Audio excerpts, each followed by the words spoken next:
आज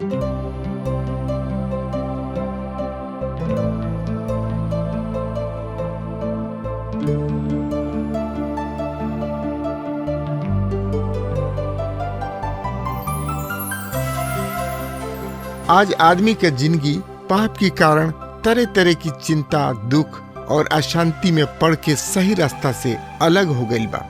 ओके नइखे पता कि क्यों ना सही रास्ता में आई। यही खातिर TWR इंडिया जिंदगी के राह कार्यक्रम प्रस्तुत करता। ये आपके अनंत जिंदगी और उद्धार की राह में चले बदे तैयार करेला। कृपा करके देखी, सुनी, ताकि परमेश्वर आपकी जिंदगी का रास्ता बताए वाला ठहरस। आज भी हम पहला कुरिन्थियों के पहला अध्याय के जारी राखब। हमने के अध्ययन के मुख्य विषय हुई कलीसिया में फूट, और एकरा अलावा हमने के देखे के कि क्रूस मसीह यीशु के प्रधानता, कलीसिया के त्रुटि सबके सुधार करले।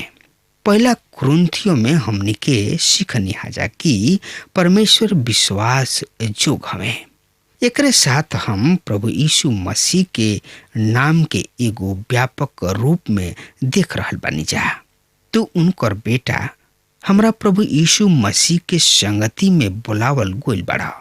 संत पौलुस ये सब पद में दुगो अद्भुत कथन के प्रस्तुत कोइले बने, यानी कि बतौले बने। पहिल का परमेश्वर विश्वास जोग हमें। मनुष्य सदा यानी कि हरदम विश्वास जोग न रहले। दूसर का परमेश्वर के द्वारा तू बुलावल गोइल बड़ा। ई परमेश्वर के प्रभु यीशु मसीह में एगो महान बुलाहट है।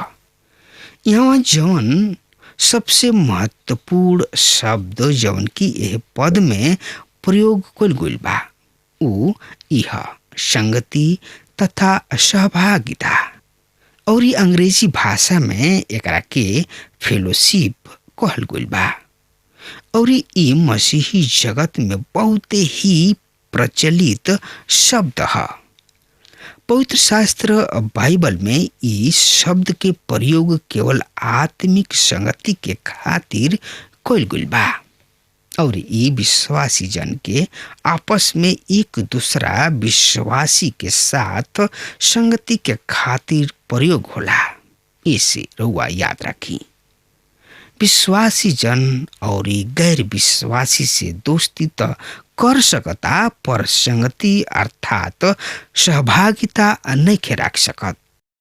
प्रिय मित्र, अब जवन अनुच्छेद हमने के सामने बा ओकर मुख्य विषय है कलीसिया में फूट तथा मतभेद और पक्षपात। 10वां पद पौलुस द्वारा लिखित कुरिन्थियों के पहला पत्री के नया खंड के शुरू करता। यह संत खुद ही कलीसिया की प्राथमिक समस्या के उजागर कर रहल बने। अब रउआ के ई देख के अचरज होई कि उनकर समस्या जानल पहचानल समस्या है। ई ऐसन कोनो स्थानीय कलीसिया के नहीं जानत जेकरा में कोनो समस्या ना होके, कोनो गड़बड़ी ना होके, कोनो प्रकार के समस्या ना होके। कुछ कलीसिया के समस्या तो कुरिन्थुस कलीसिया के ऐसन बा। 10 पद में पौलुस फेन प्रभु यीशु मसीह के नाम के प्रयोग कर रहल बने। 1 से 9 पद में लगभग हर एक पद में प्रभु यीशु मसीह के नाम के देखल गइल बा, और 10वां पद में हम फिर दोबारा प्रभु यीशु मसीह के नाम के पढ़ रहल बानी। प्रिय मित्र, ई पत्री प्रभु यीशु मसीह के स्वामित्व के पहला स्थान देले। एकर मुख्य बल यह बात पर कि प्रभु यीशु मसीह ही प्रभु हमें। हम मसीह के स्वामित्व के बारे में तो बहुत सुनी न जा, पर उनका स्वामित्व के स्वीकार करत बहुत कम लोगन के देखी न जा। इससे कलीसिया तथा व्यक्तिगत विश्वासी के बहुते गंभीर समस्या के सामना करे के पड़ रहल बा। प्रिय भाई बहन, सब बात के हम एक ही बात कहब, हमें के केहुओ से झगड़ा लड़ाई ना करे के चाही। 11वां पद के पढ़ला से मालूम होता कि इरिस एगो देवी के नाम है, जौन की कलह, विद्रोह तथा झगड़ा पैदा करेले। कुरिन्थियों की कलीसिया में ये सब कुछ पावल जात रहे। पौलुस इस सूचना सबसे पहले कोनो आदमी से प्राप्त कैले और यहाँ ऊ ओकरा नाम के उल्लेख कर रहल बने। ऊ ओकर नाम खालोए बतावताने। ई हमनी के स्थानीय मंडली के खातिर महत्वपूर्ण शिक्षा है, सीख है। प्रिय भाई बहन, यदि रउआ केहू पर यदि आरोप तथा दोष लगावतानी तो अपना आप से लगाई, अपना नाम से लगाई। जौना तरी खोलिए कोइलस, ऐसे खलोए प्रशंसा के पात्र है। खलोए कलीसिया के समस्या के उजागर कैले और ऊ बतौले कि कलीसिया में गंभीर बुराई बा और एक और सुधार के बहुते बहुते जरूरी बा। प्रिय मित्र, कलीसिया में पाप कैंसर के समान बा। एकर उचित समय पर इलाज कईल बहुते जरूरी होला। एक कलीसिया के समस्या ई रहे कि एकरा में अधिकांश लोग दूध पियत बाचा रहन और रउआ जानतानी कि बाचा लइका सब बहुते हाला गुला करेलन सा। ई हमनी के स्थानीय मंडली के महत्वपूर्ण शिक्षा है। प्रिय मित्र, यदि रउआ केहू पर यदि आरोप दोष लगावतानी तो अपना नाम से लगाई। जौना तरी खोलिए कोइलस, ऐसे खलोए प्रशंसा के पात्र बा। खलोए कलीसिया के समस्या के उजागर कैले और ऊ बतौले कि कलीसिया में गंभीर बुराई बा और एक और सुधार के बहुते जरूरी बा। प्रिय मित्र, यही अध्याय के 12 पद बतावता इस तरह से, हमार कहल ई बा कि तोहनी लोग में से केहू तो अपना के पौलुस के, केहू अपोलोस के, केहू कैफा के और केहू मसीह के कहला। प्रिय मित्र, कलीसिया में बंटवारा तब होला जब विश्वासी जन अलग अलग अगुवन के अनुसरण करेलन, अर्थात केहू कौनो के पीछे चलेला तो केहू कौनो के साथे। कुरिन्थियों की कलीसिया ठीक यही तरह रहे। यहाँ बहुते अगुआ रहन लोग और प्रत्येक के पीछे चले वाला भी अनेक समूह में बंटवारा यानी कि बटा गोल रहन लोग और बंटवारा ही झगड़ा के जरी है, झगड़ा के पैदा करेला। प्रिय मित्र, हमने के बतावल गइल बा कि संत पौलुस बहुत ही बुद्धिमान तथा प्रखंड पंडित रहन। उ साहसी तथा भौतिक आदमी रहन, पर प्रत्यक्ष रूप से देखे में आकर्षक आदमी ना रहन। और पतरस एगो हंसमुख आदमी रहन और कठोर स्थिति में प्रचार करे वाला प्रचारक भी रहन। उ एगो विशाल भाविक स्वभाव के आदमी रहन। अपोलोस एगो महान प्रचारक रहन, पर उ प्रेरित ना रहन, पर सुसमाचार के क्षेत्र में उ महान सेवा कैले। प्रिय मित्र, कुरिन्थियुस नगर में वरन एह तरीके अनेक नगर में मुख्य विषय दर्शन है। आई क्रूस की कथा के बारे में देखल जाओ। क्रूस की कथा पहला कुरिन्थियों 1 अध्याय 18 पद एह तरी से बता रहल बा, बाकी हम उद्धार पावे वाला किने परमेश्वर के सामर्थ बा।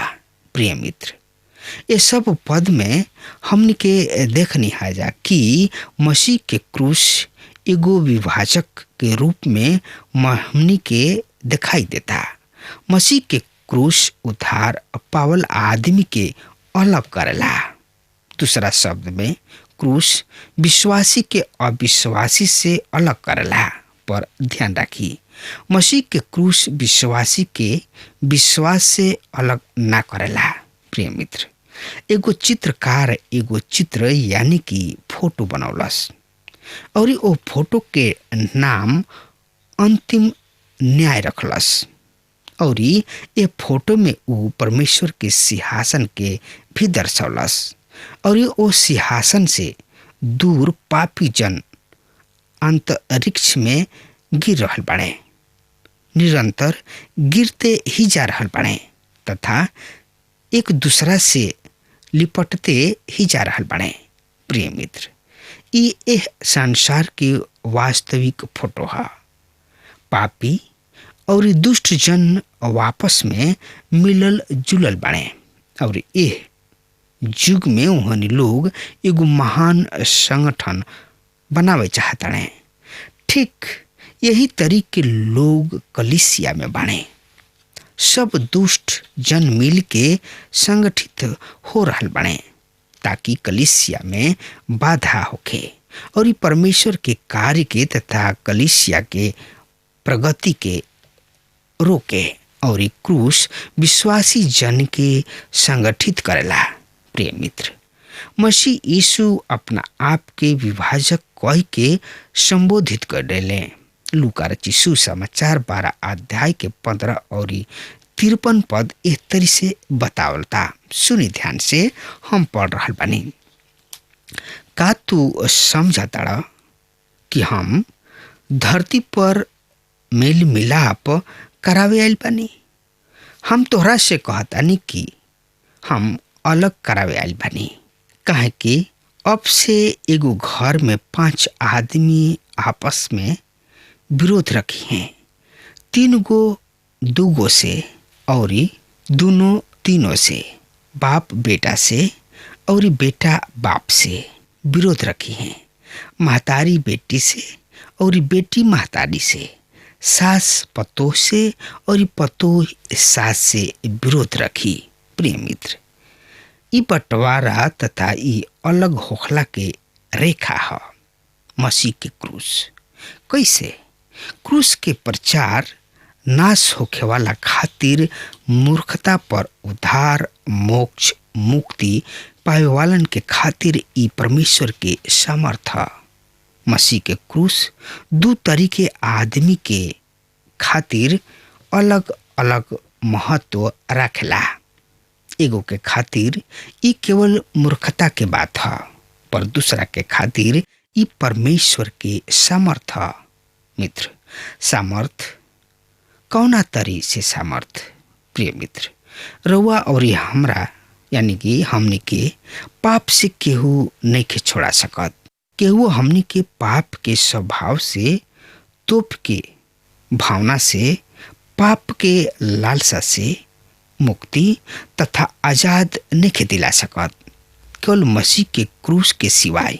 मित्र, आज हम और न जाने कतना विश्वासी भाई बहन अपना कमजोरी पर, अपना पुराना स्वभाव पर एक क्रूस के सामर्थ्य से विजय पौले बड़े। मसीह यीशु के क्रूस हमने के विजयी जिंदगी देले। ऐसे जब हमने के क्रूस के सामर्थ्य से हमने के शैतान के सामने यह आत्मिक युद्ध में विजयी होखी ना जा, तब ये क्रूस हमने खातिर परमेश्वर के सामर्थ्य बनेला और ये क्रूस हमने के अनंत जिंदगी प्रदान करेले। क्रूस के द्वारा और क्रूस के बिना ये क्रूस ना, जेकरा द्वारा हमने के शैतान तथा मृत्यु पर विजय प्राप्त होला, पर ई प्रभु यीशु मसीह हमें जौन की एक क्रूस पर आपन प्राण दे के एक क्रूस के विश्वास ले आवला के खातिर परमेश्वर के सामर्थ बना देले बाणे। प्रिय मित्र, पौलुस ए बात के बड़ा साफ शब्द में बतावताणे, हमार प्रचार मनुष्य तथा संसार के ज्ञान पर आधारित नहीं है। हम केवल क्रूस पर चढ़ावल गईल मसीह यीशु के प्रचार करीना और इहे क्रूस उद्धार, मुक्ति, मोक्ष पावे वालन के संयुक्त करेले।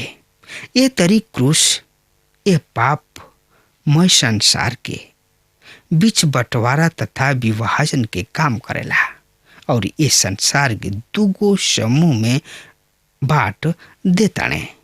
एगो उहे हमें जकरा खातिर क्रूस की कथा मूर्खता के बात लागेला और दूसरा लोग उ हमें जौन की मसीह के क्रूस पर दिहल गईल बलिदान पर विश्वास ले आवेलन और लोग के खातिर क्रूस परमेश्वर की सामर्थ ई उ लोग हमें जौन की उद्धार पावे वाला बाणे, जौन की मृत्यु से पार हो के अनंत जिंदगी में प्रवेश कर चुकल बाणे। ये तरी मसीह यीशु के क्रूस संसार के दूगो भाग में बंटवारा करेले, पर संसार के विश्वासी सब के ना, विश्वासी सब के एक जुट करेले। दूगो विभाजन, पहला अनंत जिंदगी और दूसर का विभाजन अनंत विनाश। मित्र, तो एकरा बारे में यही अध्याय के बतावल गइल बा, काहे कि जब परमेश्वर के ज्ञान के जैसन दुनिया के लोग बुद्धि से परमेश्वर के ना समझले, ता परमेश्वर के ई निमन लागल कि ये प्रचार के मूर्खता के द्वारा विश्वास करे वाला लोग के उद्धार करस। प्रिय मित्र, ये प्रचार के मूर्खता द्वारा विश्वास ले आवे वालन के उद्धार कैसन विशेष यानी कि कैसन विरोधाभास बाई जकरा के लोग मूर्खता समझेलन, उनके द्वारा परमेश्वर विश्वास ले आवे वालन के उनका पाप से उद्धार करावेलन। मित्र, 23 पद के रुआ ध्यान से देखी, हम पढ़ रहल बानी, बाकी हमनी के त उ क्रूस पर चढ़ावल मसीह के प्रचार करीना, जौन की यहूदी लोग के निगिचा ठोकर के कारण बा और अन्य जाति लोग कीने बेकूफी बा। प्रिय मित्र, संत पौलुस महत्वपूर्ण मानव जाति के दूगो भाग में बांट रहल बने। ई एगो महान जातीय समूह यहूदी तथा गैर यहूदी। प्रिय मित्र, अभी अभी हमने के पढ़ने जा यानी कि सीखने जा यहूदी तथा गैर यहूदी। संत पौलुस संपूर्ण मानव जाति के दूगो भाग में बांट दिले। एक जना रहे लोग जे प्रभु यीशु मसीह पर विश्वास करत रहे और दूसर का जाना रहे लोग जौन की प्रभु यीशु मसीह पर विश्वास ना करत रहे लोग। मित्र, अगर हमार बात रुआ सुन रहल बानी तो साफ साफ सुन ली। रुआ अगर प्रभु यीशु मसीह पर विश्वास करब तो रुआ अनंत जिंदगी पाइब और रुआ प्रभु यीशु मसीह पर विश्वास ना करब तो रुआ सोच ली कि कहवा जाइब, काहे कि यीशु ही महान हवे और प्रभु यीशु मसीह कहलन मार्ग, सत्य और जिंदगी हम ही हई, हमरा बिना केहू पिता के पास नहीं के पहुंच सकत। तब प्रभु यीशु मसीह पर विश्वास करी और उद्धार, मोक्ष और मुक्ति के प्राप्त करी, काहे कि मोक्ष और मुक्ति उहे हमें। एक साथ अब हमार समय खत्म हो रहा बा, तब तक खातिर रउआ हमरा के आज्ञा दी। परमेश्वर रउआ के और रउआ पूरा परिवार के बहुत ही आशीष देस। आमीन। हमके विश्वास बा कि ई कार्यक्रम आप सब खातिर फायदेमंद सिद्ध भइल हुई। हम चाहतनी कि आप सब आपन आपन आशीष हमरो से बांटी अगर आप सबके लगे बाइबल से चाहे आपकी निजी जिंदगी से क्यों सवाल होके चाहे क्यों समस्या खातिर प्रार्थना करावे चाहतनी तो हमारी फोन नंबर पर जरूर संपर्क करें। परमेश्वर आप सबके बहुत आशीष प्रदान करें और आज का दिन आप खातिर सुखद बनावे।